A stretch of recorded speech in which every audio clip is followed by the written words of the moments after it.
On m'en a une fois de plus à Trévivant.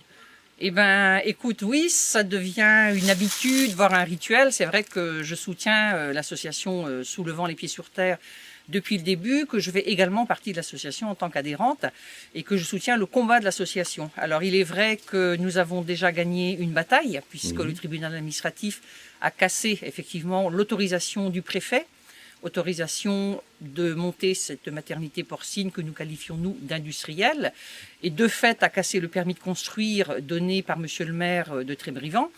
Pour autant, et on a l'habitude en France de cet état de fait, malgré des interdictions administratives, étant donné que le projet a vu le jour dans un contexte, on va dire, qui n'était pas propice en plus du point de vue économique, cette maternité continue à fonctionner.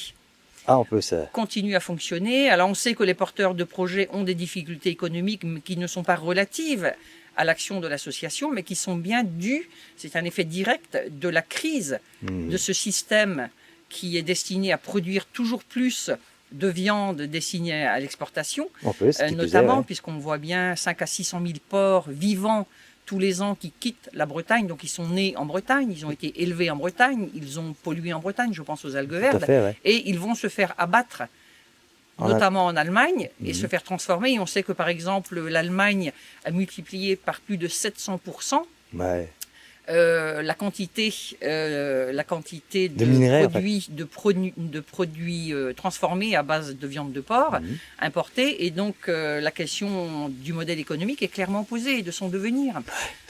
C'est-à-dire, est-ce qu'il ne vaut pas mieux, je pose toujours l'éternelle question, produire moins, c'est-à-dire déjà produire pour alimenter le marché intérieur européen, et faire de la valeur ajoutée ici en Bretagne, étant donné qu'elle est faite ailleurs? C'est la question qui est posée.